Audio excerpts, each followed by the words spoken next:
믿음에 의한 삶을 살기 위해서 우리에게 필요한 요소들을 보고 있습니다. 지금은 첫 번째 요소는 뭐였습니까? 하나님의 행하심을 보는 것. 하나님이 계획하시고 계시해 주시는 것. 자기 자신, 그런 길과 목적, 그리고 하나님의 여러 가지 보여주시는데, 하나님 자신과 목적과 길, 이 세 가지를 이제 요약할 수 있겠습니다. 그렇게 해서 우리에게 하나님의 그 목적에 동참하게 하십니다.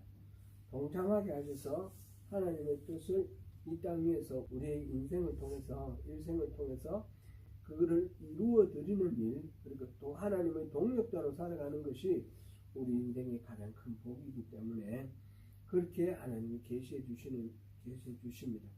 그래서 우리는 하나님의 행하심을 보고, 하나님이 계시하시는 걸 보고, 그게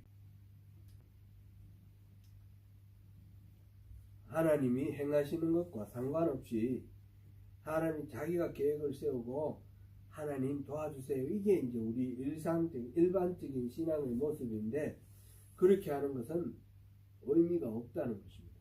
그래서 자기가 막 이렇게 계획 세워놓고 자기가 앞장서 나가면서 하나님이 이걸 도와달라고 서포트 해달라고 하는 것은 내가 주인이 되는 것이기 때문에, 그거는 그런 방향이 아니라 하나님이 행하시는 걸 보고 따라가는 것이 중요하다. 이게 이제 첫 번째였습니다. 첫 번째였고, 두 번째로 우리가 본 것은 하나님의 말씀입니다. 그러니까 하나님의 계시하고 연결돼서 하나님의 말씀, 성경에 의거해서 우리 신앙생활을 해야 된다는 것은 뭐 두말하면 잔소리겠죠. 말씀대로 신앙생활을 해야 되지 않겠습니까? 그런데 그 말씀대로라는 말의 의미가 그 말씀을 하신 하나님의 의도와 목적대로라는 뜻입니다. 문자 그대로가 아니라 하나님의 말씀의 목적과 의도, 그 의도대로 그것을 잘 이렇게 우리가 살려서 그렇게 신앙생활을 해야 된다. 말씀이 그러니까 왜곡하지도 않고 말씀을 그대로 받아들여야 되고, 또 주는 문맥에 따라서 의도와 의미가 정확하게 파악되도록 그렇게 해야 된다 하는 것을 우리가 지난 시간에 보았습니다. 거기에 대한 이제 보완으로 오늘은 시편 119편을 우리 잠깐 봅니다. 119편 전체를 볼 수는 없고, 시편 119편을 쓴 시인이 바로 이 마음으로 시를 노래했다라는 거죠. 시편 119편을 우리가 잠깐 볼 텐데, 우리 시편은 시편 전체 중에서 가장 긴 게 119편입니다. 시편은 전부 몇 편까지 있습니까? 150편까지 있죠. 150편까지 있는 중에 가장 긴 것이 이제 119편인데, 119편은 절수로 따지면 176절이 있습니다.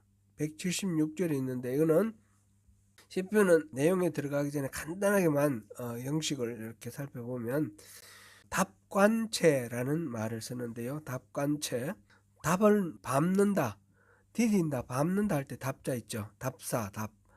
그리고 관은 머리에 쓰는 관, 체는 문체를 말하는 거고요. 그러니까 머리를 밟는 문체라는 뜻이에요.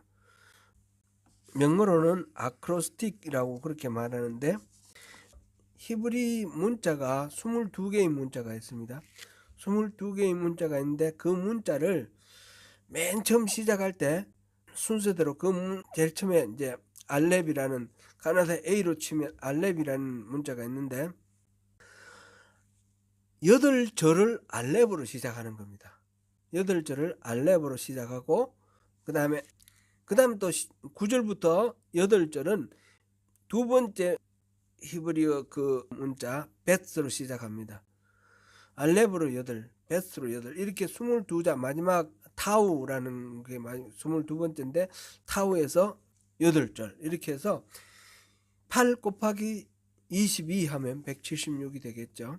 이런 식으로 우리가 지금 번역한 것을 읽으면 전혀 그거를 알 수가 없는데, 원문을 보면 1절부터 8절까지는 알렙으로 시작했다.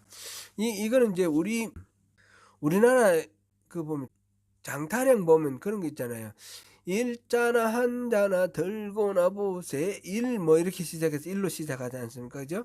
그처럼 1로 시작하고 2로 시작하고 3으로 시작하고 이런 것처럼 우리 이제 식으로 하면 기억으로 시작하는 거 8개, 니은으로 시작하는 거 8개 이런 식으로 하면 되겠죠? 우리는 뭐 그렇게 하지는 않는데 시편 119편은 그런 식으로 되어 있습니다. 시편에 이런 닭관체로 된 게 몇 가지 있는데 일단 119편은 닭관체로 되어 있고 8절씩 22연이 되어 있고 형식적으로는 그렇게 해서 가장 제일 긴 그런 시다라는 거 우리가 이제 상식적으로 한번 하고요. 두 번째로 이제 우리 이 시편의 주제는 율법의 찬양입니다. 율법의 찬양. 시편에서 보면 계속 율법, 여호와의 말씀, 여호와의 증거, 율법이라는 단어를 한 9가지 정도 히브리 단어를 이렇게 계속 쓰고 있어요. 섞어서 토라로부터 시작해서 이렇게 쭉 쓰는데 이런 것들을 계속해서 하면서 하나님이 주시는 말씀에 대해서 찬양을 하고 하나님이 또한 우리에게 주시는 계시, 하나님 말씀이 바로 계시죠. 그 계시가 어떠한지 그런 거를 이렇게 이야기하고 있습니다. 그래서 율법에 대한 찬양, 이것이 시편 119편의 주제다 이렇게 볼 수 있겠는데, 그런데 그 율법이라는 거는 우리가 이제 일반적으로 생각하는 모세오경 이거하고는 다른 겁니다. 모세오경보다도 더 큰 의미로 하나님의 섭리까지도 다 포함해서 그렇게 하는 모든 것들을 이제 가리킵니다. 이 시편 119편을 쓴 이 기자가 이 시편 속에서 이렇게 담아놓은 자신의 그 말씀에 대한 태도, 율법에 대한 찬양, 그 태도 크게 3가지로 우리가 요약을 해서 말해 볼 수 있는데, 첫 번째는 전심으로 하나님을 구한다라는 겁니다. 그는 하나님을 간절히 구했습니다. 우리가 이 구절들이 여러 번 반복되어 나오겠지만 대표적인 것으로 시편 1절에서 119편 1절 2절 한번 읽어보겠습니다. 같이 읽겠습니다. 행위가 온전하여 여호와의 율법을 따라 행하는 자들은 복이 있음이요 여호와의 증거들을 지키고 전심으로 여호와를 구하는 자는 복이 있도다. 아멘. 지금 율법을 찬양을 하면서 복이 있는데 어떤 사람이 복이 있느냐?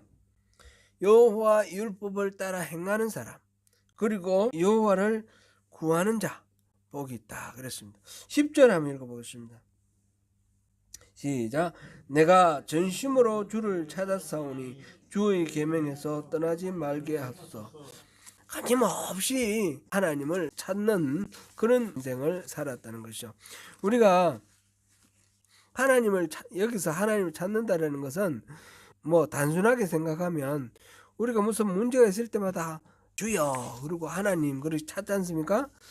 그것을 출발점으로 할 수도 있어요. 그거를 뭐 아니다 이렇게 말할 수는 없겠지만 그것이 바로 하나님 찾는 거다 이렇게 말하기는 또 어려워요. 그건 출발점이고 이 하나님이 우리에게 계시해 주시는 게 있다 하였지 않습니까? 뭐를 계시해 주신다 하였어요? 하나님 자신과 하나님의 목적과 하나님의 길을 보여주신다 그랬어요. 하나님은 스스로 드러내 주신다는 거죠. 우리 인간이 아무리 스스로 탐구를 해도 하나님께로 도달할 수가 없어요. 하나님 누군지 알 수가 없어요. 이 고행을 하고 돌을 닦기로는 유명한 사람들은 인도 사람들 아닙니까? 지금도 인도 히말라야 이런 기슭에 가면 막 이렇게 못을 박아놓고 그 송판에 못을 박아놓고 거꾸로 이렇게 세워놓으면 그 못 끝이 나와 있는데 거기 들어 누워가지고 참 수행하는 사람이 있어요.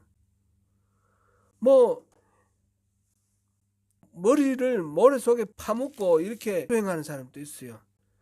우리가 상상할 수도 없는 그런 어떤 고행을 하면서 수행을 하고 돌을 찾고 그렇게 하는데 그렇게 열심히 연구를 해가지고 하나님 찾을 수 있습니까? 그 사람들은 하나님을 그런 식으로 찾아서 알 수가 없습니다. 세상에 많은 여러 가지 인간의 많은 문명 속에 문화 속에서 이 고행을 하고 수행을 하고 스스로를 갈고 닦고 노력하고 연구하고 탐구하는 그런 양상들은 문화들은 많이 있지만 그런 것들로 통해서 하나님을 아는 그런 것은 없습니다. 하나님을 어떻게 압니까? 우리는 하나님이 스스로 계시해 주셔야지 아는 겁니다. 이스라엘 사람들 어떻게 하나님을 알았습니까?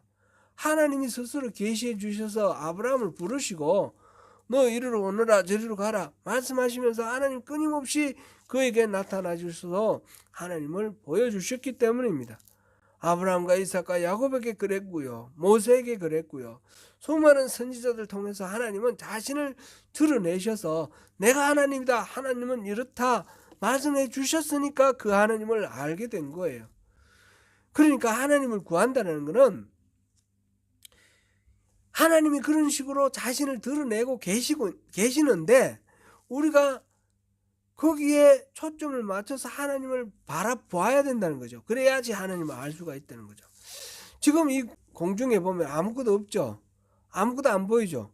그런데 우리 테레비나 뭐 이런 거 우리 요즘 그 스마트폰 많으니까 스마트폰 이걸 잘 맞추면 주파수를 잘 맞추면 그 여기에 또 떠돌아다니는 전파가 잡혀가지고 동영상도 나오고 소리도 나오지 않습니까? 그죠? 없어서 없는 것이 아니라 우리가 잡지 않으면 아무것도 안 보이는데 잡으면 보인다는 거죠. 하나님이 이미 스스로를 막 보여주고 계시는데 우리가 거기에 맞춰가지고 탁 하나님을 이렇게 구하고 찾고 그래서 하나님 눈을 마주치면 우리가 하나님이 우리에게 보여주시는 계시를 알 수가 있습니다. 그래서 하나님을 찾는다 이 말은 그냥 내가 힘들 때마다 하나님 이렇게 찾는 거 그거 뭐 부정하고 싶지는 않습니다. 그런 게 있어야지 그것이 쌓여야지 되는 거니까 그거는 하나의 출발점을 하고 그리고 그 하나님이 어떤 분이신가 끊임없이 하나님을 묵상하고 하나님을 찾을 때에 하나님이 스스로를 드러내 보이신다는 것이죠. 그래서 이 시편 119편 이 시는 끊임없이 전심으로 하나님을 찾는 자였습니다. 그러니까 하나님께서 이 율법을 통해서 말씀해 주시는 것을 깨닫고 알고 기뻐하고 찬양하고 그리고 그렇게 살기를 결단하고 나가는 그런 인생을 살아가는 거죠. 그래서 첫 번째로 하나님을 구하는 삶. 이게 바로 시편 119편 시인 누군지 정확히 모르겠는데 그 시인의 믿음의 모습이고 우리 또한 그런 믿음으로 우리가 살자는 거죠. 두 번째로는 그는 하나님의 목적과 길을 알기를 간절히 사모했습니다. 하나님 계시하는 것 중에 하나님 자신이 누군지를 보여주시는 것. 두 번째가 하나님의 길과 목적 아닙니까? 시편 우리 119편 12절을 읽어보겠습니다. 12절 찬송을 받으실 주 여호와여 주의 율례들을 내게 가르치소서. 아멘. 여기서 율례라는 말은 단순히 십계명이나 뭐 이렇게 계명과 더불어서 주신 그 계명들 그런 조문화된 계명을 말하는 것이 아니라 그런 것도 포함해서 그런 걸 포함해서 하나님께서 무엇을 이루기를 원하시고 어떻게 이루기를 원하시는지 하나님이 그 마음 그 모든 것들을 다 가리키는 말입니다. 그 다음에 18절 읽어보겠습니다. 18절 시작. 내 눈을 열어서 주의 율법에서 놀라운 것을 보게 하소서. 여기서 내 눈을 열어서 주의 율법에서 놀라운 것을 보게 하소서. 율법 이것도 마찬가지로 모세 오경을 포함해서 모든 하나님의 말씀 그것을 일컫는 말입니다. 26절에서 27절 읽어보겠습니다. 시작. 내가 나의 행위를 아뢰매 주께서 내게 응답하셨사오니 주의 율례들을 내게 가르치소서. 나에게 주의 법도들의 길을 깨닫게 하여 주소서. 그리하시면 내가 주의 기이한 일들을 작은 소리로 엎조리리이다. 여기서 보니까 주의 율례들을 가르치소서. 법도들의 길을 깨닫게 해주소서 이렇게 되어 있습니다. 그죠? 그래서 여기서 길과 목적 이것을 끊임없이 구하는 그런 간절히 사모하는 그런 삶을 지금 이렇게 노래로 표현을 했습니다. 근데 이제 우리가 하나님을 동행하기 위해서 하나님의 그 목적과 길을 알아야 되는데, 그 하나님의 길과 목적은 성경을 통해서 하나님이 다 이렇게 제시해 놓으셨어요. 우리가 지금 뭐 하나님이 무슨 이렇게 계시를 통해서 따로 성경 말고 따로 뭐 꿈을 통해서라든지 뭐 이런 식으로 해주지 않으면 하나님 모르는 것이 아니라 성경에 이미 다 계시를 해 놓으셨다는 거죠. 그러니까 성경을 통해서 우리가 알면 됩니다. 이 시편에서 말하는 이 율법은 이 성경을 토대로 하는 것이죠.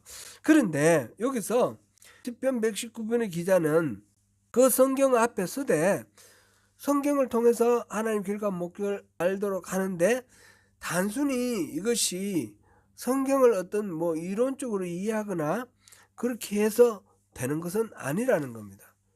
그래서 비추어 주소서, 내 눈을 열어서 깨닫게 해 주소서, 이렇게 말을 했습니다. 곧 성령의 도우심이 필요한 겁니다.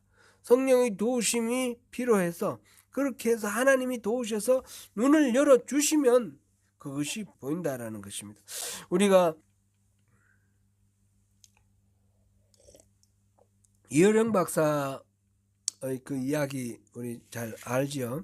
이분이 평생토록 영문학자로 이화여대 영문과 교수로 이렇게 지냈는데, 그분이 어떤 글에 보니까 그러더라고요.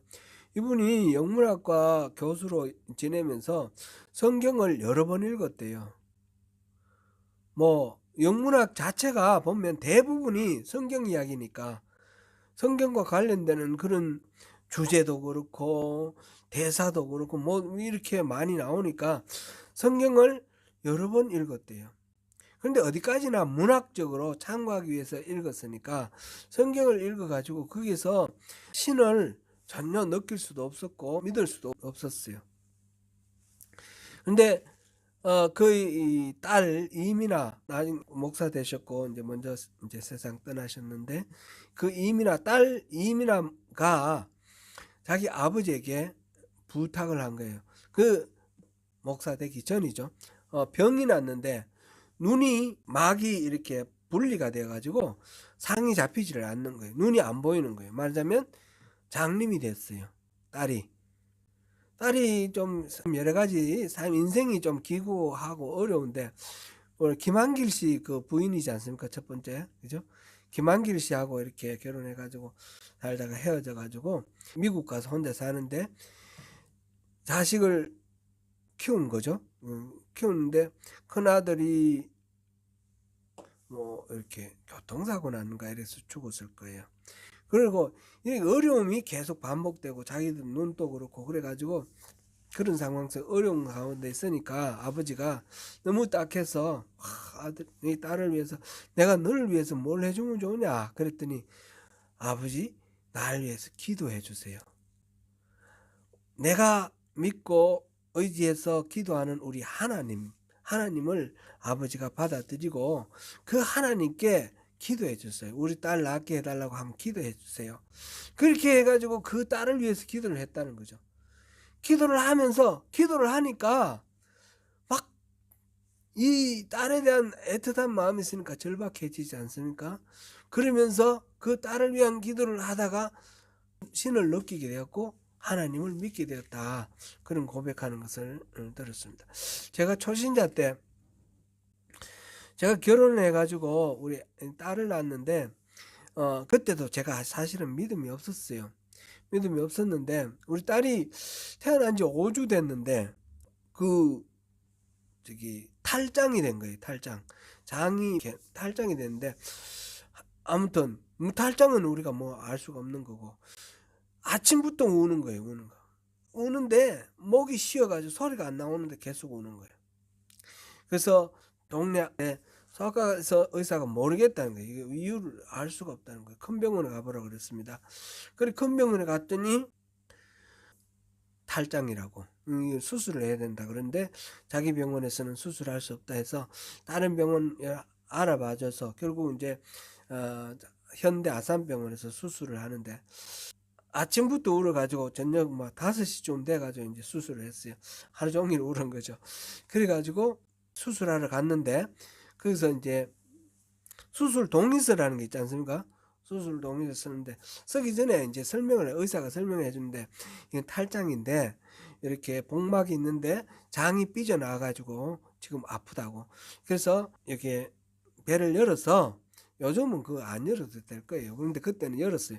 배를 열어서 요거를 장을 이 위로 끌어올리고 이 구멍난 부분을 이렇게 꿰매면 되니까 요거는 한 20분 정도 걸리고 그다음에 마취하는 시간까지 합치면 한 1시간 정도면 모든 것이 끝날 거고, 이런 수술은 아주 간단한 수술이기 때문에 뭐 걱정 안 하셔도 됩니다. 그랬어요. 그러니까 그렇구나 생각했는데, 수술 동의서를 쓰는데 보니까 뭐 이럴 때는 이의를 제기하지 않습니다. 애가 뭐 잘못돼가 죽어도 이의를 제기하지 않습니다. 이런 게 있는 거예요. 그래가 깜짝 놀래가 이게 무슨 말입니까?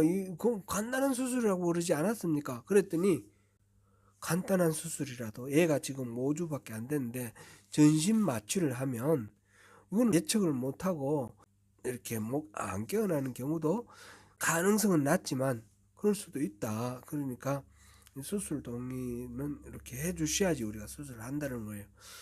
그래서 그거를 수술을 사인을 하고 수술 동의하고 사인하고 애를 들여다 보내는데 그때부터 갑자기 제 몸이 막 떨리더라고요. 막 떨리면서 잘못되면 어떡하나라는 그런 마음이 생기고, 그러면서 이제 기도를 하는 거예요. 하나님 아버지 고쳐주세요. 근데 그 전에까지 기도는 제가 보통 어떻게 했냐면 조국의 민주화와 인류의 평화를 위해서 기도했거든요. 항상 그렇게 기도했어요. 그랬는데 이 딸내미가 수술실에 들어가는데 조국의 민주화 인류의 평화는 생각이 안 나요. 그건 상관없는 거예요. 그건 남의 얘기예요. 우리 아이 얘가 하나님 의사의 손길을 잡아서 이 아이를 깨끗하게 치유해 주시고 아무 탈 없이 회복되도록 도와주세요. 간절하게 기도를 하게 되더라고요. 막 땀이 날 정도로. 그래가지고 뭐 한 1시간 있다가 애가 나왔으니까 길지 않은 시간인데, 제가 그러면서 하나님에 대해서 그전에는 막연하고 추상적인 어떤 철학적인 대상이었는데 이제 살아있는 내 기도를 들으시고 응답하시는 하나님, 그래야만 되고 그럴 것이다라는 그런 생각이 드는 거예요. 그래서 하나님에 대한 생각이 달라졌어요. 그래서 믿음이 생기기 시작하더라고요. 그게 중요한 계기가 됐습니다. 저에게 있어서는. 그러니까 이거는 이 어령 박사에게서나 저에게서나 간절한 마음으로, 자식을 생각하는 간절한 마음으로 하나님 앞에 섰을 때에 하나님이 우리 생각을 바꿔주시는 거예요. 우리 사고를 근본적인 이거를 그냥 이론적이고 뭐 이렇게 합리적인 이런 생각의 틀에서 깨뜨리고 신적인 어떤 존재로 이렇게 스스로를 드러내 보이시고 이렇게 믿게 하는 그런 은혜가 그렇게 있더라고요. 그래서 우리가 성경을 읽을 때도 그냥 성경을 읽어서 되는 것이 아니라 하나님의 은혜를 구해야 됩니다. 성령의 도우심을 구하고 그렇게 깨닫게 해주세요.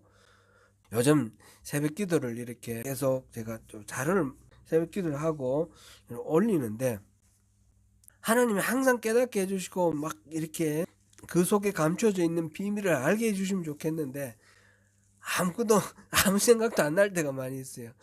그러니까 막 간절하게 막 기도하는, 그런데 어떨 때는 이렇게 그냥 읽어서 깨닫지 못하는 것들을 드러내 보이는 그런 경우도 있거든요.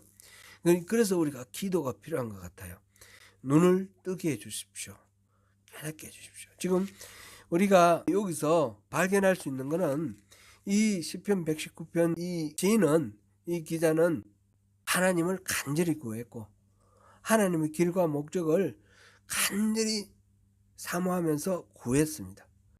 그래서 이거는 그냥 우리가 연구하고 이론적으로 뭘 할 수 있는 게 아니니까 하나님이 우리 눈을 뜨게 해주시고 깨닫게 해달라고, 그래 하나님께 그 주권을 맡기면서 그렇게 사모를 했다라는 것을 알 수가 있습니다.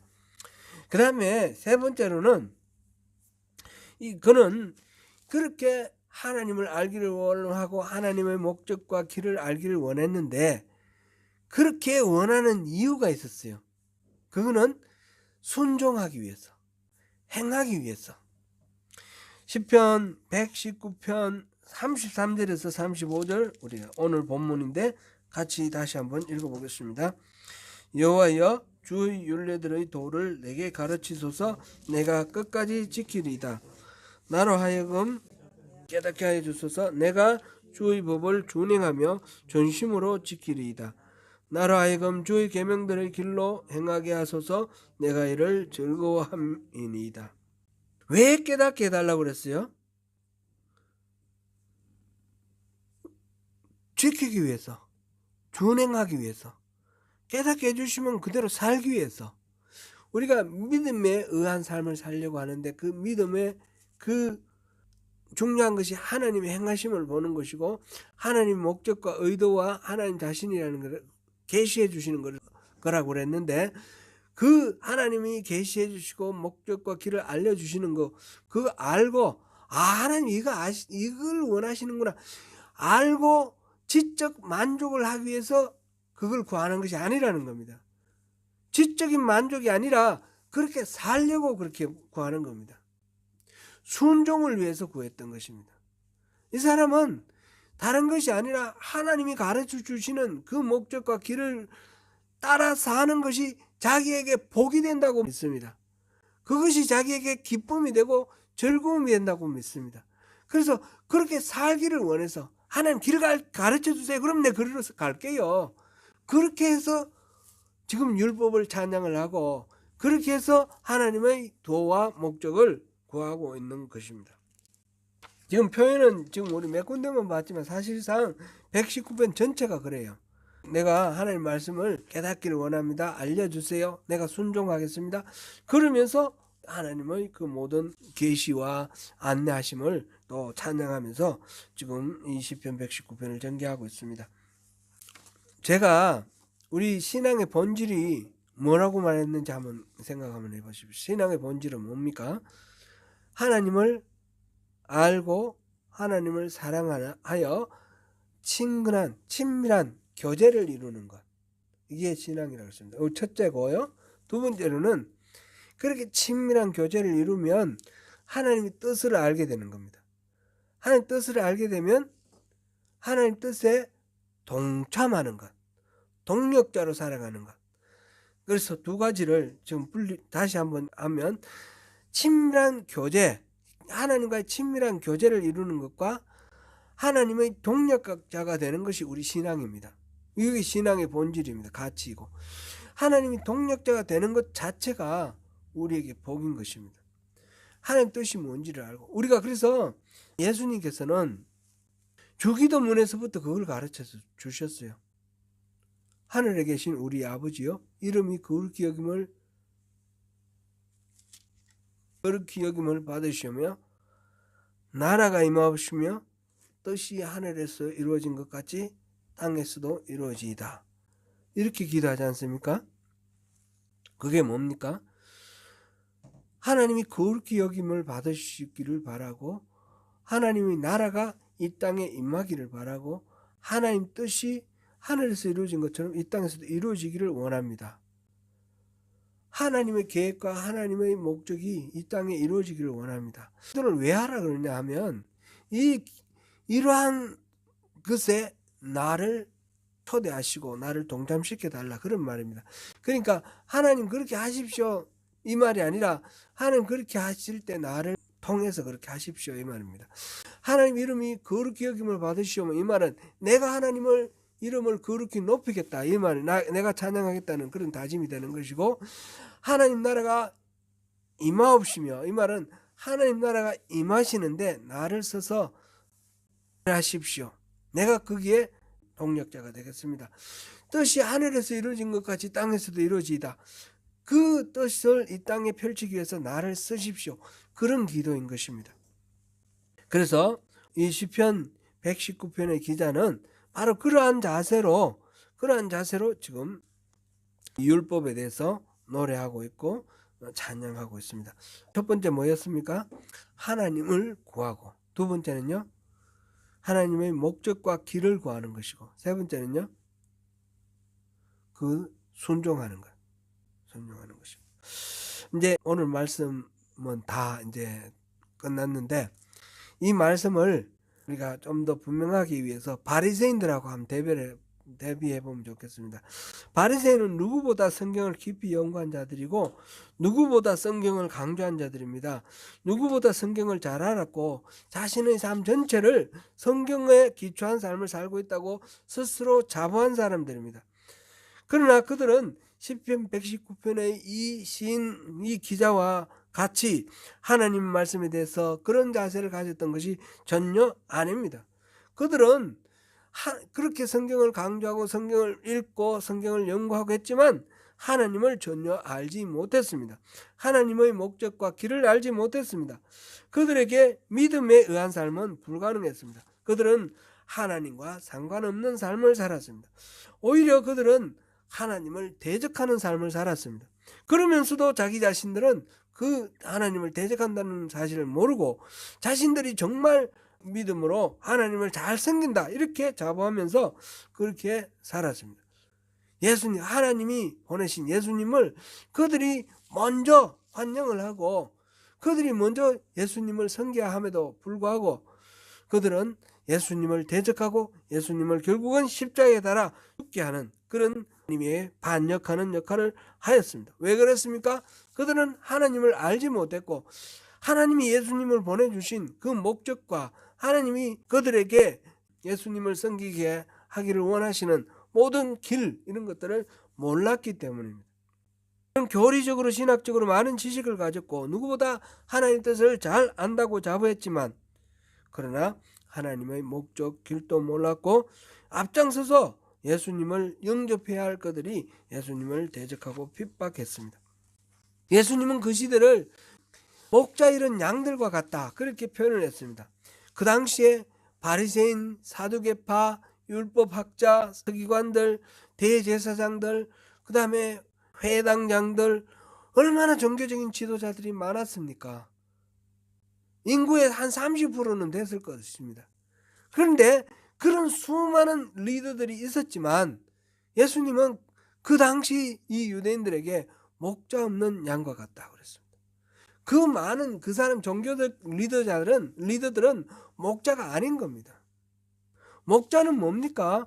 목자는 양들을 잘 돌보는 사람들인데 이 성경에서의 목자, 예수님이 말씀하시는 목자는 이 백성들을 잘 이렇게 보살피고 또 도우면서 결국 하나님을 알게 하고 하나님께로 인도하는 자예요. 하나님께로 인도하는 그 역할을 하는 사람이 목자예요. 그런데 그 당시 종교 지도자들은 하나님께 인도하는 역할을 안 했다는 거죠. 성경을 부지런히 연구하고 가르쳤지만 그것을 지킨다고 그렇게 살았지만 그 하나님의 뜻과 목적을 몰랐기 때문에 엉뚱한 데서 백성들을 엉뚱한 데로 이끌고 가는 거예요. 하나님을 대적하는 데로 이끌고 갔습니다. 마태복음 23장 우리 한번 읽어보겠습니다. 이 사람들이 바리새인들과 그 서기관들, 율법학자들 이런 사람들이 어떤 평가를 받고 있는지 23장 1절부터 24절까지 읽어보겠습니다. 이에 예수께서 무리와 제자들에게 말씀하여 이르시되 서기관들과 바리새인들의 모세의 자리에 앉았으니 그러므로 무엇이든지 그들이 말하는 바는 행하고 지키되 그들이 하는 행위는 본받지 말라. 그들은 말만 하고 행하지 아니하며 또 무거운 짐을 묶어 사람의 어깨에 지우되 자기는 이것을 한 손가락으로도 움직이려 하지 아니하며 그들의 모든 행위를 사람에게 보이고자 하나니 곧 그 경문띠를 넓게 하며 옷수를 길게 하고 잔치의 윗자리와 회당의 높은 자리와 시장에서 문안받는 것과 사람에게 랍비라 칭함을 받는 것을 좋아하느니라. 그러나 너희는 랍비라 칭함을 받지 말라. 곧 하늘에 계신 이시니라. 또한 지도자라 칭함을 받지 말라. 너희의 지도자는 한 분이시니 곧 그리스도시니라. 너희 중에 큰 자는 너희를 섬기는 자가 되어야 하리라. 누구든지 자기를 높이는 자는 낮아지고 누구든지 자기를 낮추는 자는 높아지리라. 화 있을진저 외식하는 서기관들과 바리새인들이여, 너희는 천국문을 사람들 앞에서 닫고 너희도 들어가지 않고 들어가려 하는 자도 들어가지 못하게 하는도다. 화 있을진저 외식하는 서기관들과 바리새인들이여, 너희는 교인 한 사람을 얻기 위하여 바다와 육지를 두루 다니다가 생기면 너희보다 배나 더 지옥 자식이 되게 하는도다. 화 있을진저 눈먼 인도자여, 너희가 말하되 누구든지 성전으로 맹세하면 아무 일 없거니와 성전의 금으로 맹세하면 지킬지라 하는도다. 어리석은 맹인들이여, 어느 것이 크냐? 그 금이냐? 그 금을 거룩하게 하는 성전이냐? 너희가 또 이르되 누구든지 제단으로 맹세하면 아무 일 없거니와 그 위에 있는 예물로 맹세하면 지킬지라 하는도다. 맹인들이여, 어느 것이 크냐? 그 예물이냐? 그 예물을 거룩하게 하는 제단이냐? 그러므로 제단으로 맹세하는 자는 제단과 그 위에 있는 모든 것으로 맹세하며, 또 성전으로 맹세하는 자는 성전과 그 안에 계신 이로 맹세하며, 또 하늘로 맹세하는 자는 하나님의 보좌와 그 위에 앉으신 이로 맹세함이니라. 화 있을진저 외식하는 서기관들과 바리새인들이여, 너희가 박하와 회향과 근처의 11조는 들이되 율법의 더 중한 바 정의와 긍휼과 믿음은 버렸도다. 그러나 이것도 행하고 저것도 버리지 말아야 할지니라. 맹인된 인도자여, 하루살이는 걸러내고 낙타는 삼키는도다. 아멘. 거기까지 읽겠습니다. 나머지도 계속 집에서 읽어봐 주십시오. 이 사람들은 율법을 지킨다고 그러면서 율법의 아주 지엽적인 부분에 매몰되고 본질적인 거, 율법에 그 담겨 있는 의도, 목적, 하나님의 의도, 목적과 상반된 그런 길로 가르치고 있다는 것이죠. 그래서 보니까 말은 또 그럴듯하니까 저희는 말만 하고 행치 아니하면 또 무거운 짐을 묻고 사람의 어깨에 지우되 자기는 이것을 한 손가락으로도 움직이려 하지 아니한다. 이렇게도 말씀하셨습니다. 성경에서는 종종 바리새인의 영을 조심하라 하십니다. 자기가 먼저 실천하지 않고 다른 사람들만 가르치려고 하고, 또 자기가 아는 좁은 지식, 편협된 그런 이해를 가지고 또 하나님의 뜻을 왜곡하고 변질시키고 그렇게 하는 사람들입니다. 그러므로 지금 우리가 바리새인은 하나님의 말씀을 연구를 하고 열심히 그 말씀대로 산다고 자부하는데도 불구하고 하나님 뜻과 어긋나있다라는 것을 우리가 확인했고요. 시편 기자는 하나님 말씀을 찬양하는 것, 겉모습은 비슷할 것 같지만 실질적으로 이 사람은 하나님을 구했고, 하나님 자신을 구했고, 하나님 길과 목적을 구했고, 순종할 마음으로, 하나님 뜻대로 살 마음으로 그렇게 구했기 때문에 하나님을 알게 됐고, 하나님 뜻을 분별해서 따르는 삶을 살 수 있었다. 그런 차이를 우리가 볼 수 있습니다. 그리고 이제 우리 끝으로 이제 생각해 볼 거는, 앞서 제가 그런 말씀했는데, 지적 만족을 구하는 것, 하나님 뜻을 구하는 것이 진리를 깨닫는 것으로 만족하면 안 됩니다. 시편 119편 기자는 선명하게 자기가 그거를 순종하겠다, 지키겠다, 그렇게 기도를 했습니다. 동참하는 것, 그것이 중요합니다. 성경을 듣기만 하고 행치 않는 자를 스스로 속이는 자라고 야고보서 1장 22절에서 말했습니다. 우리는 아는 것에 만족하는 것이 아니라 그렇게 사는 것으로 우리가 스스로를 돌아봐야겠습니다. 말씀을 맺겠습니다. 시편 119편 기자와 같이 하나님을 알기를 간절히 사모하십시다. 하나님의 길과 목적 알기를 구하십시다. 그리고 그 목적을, 하나님을 알고 하나님의 목적과 길을 알았으면 그 길로 우리가 순종하며 살아가는 그런 믿음의 삶을 살아가십시다. 하나님의 말씀으로 하나님 뜻과 의도를 알고 전심으로 그것에 순종하여 말씀대로 살기를 구하는 그런 참된 믿음의 사람이 되시기를 축원합니다. 기도하겠습니다. 은혜로우신 하나님, 오늘 시편 119편을 통해서 우리가 성경을 우리 믿음의 삶의 기본으로 삼되 어떻게 삼아야 할지를 우리가 보았습니다. 성경 말씀에 대한 어떤 지식의 축적이나 어떤 지식의 만족, 그것에 우리가 목표를 둘 것이 아닙니다. 하나님이 어떤 분이신지, 하나님이 우리에게 초청하시는 그 하나님의 일, 목적이 무엇인지, 하나님의 길은 어떤 것인지, 하나님을 더 알고 하나님 길을 더 알아서 우리가 하나님이 원하시는 대로 하나님의 나라를 이 땅에 이루고 하나님 뜻을 이 땅에 또 실현시키는 그 일에 우리가 실천하며 동력자로 동참하기를 원합니다. 주님 그렇게 우리를 인도하시옵고 우리가 그 하나님의 모든 의도와 목적과 그 모든 길을 깨달을 수 있도록 우리의 눈을 띄워주시고 우리를 인도하여 주시옵소서. 주님 안에서 참된 기쁨과 주님의 그 뜻을 함께 동참하여 시행하는 과정 속에서 참된 만족을 얻을 수 있도록 주님 우리를 인도하여 주옵소서.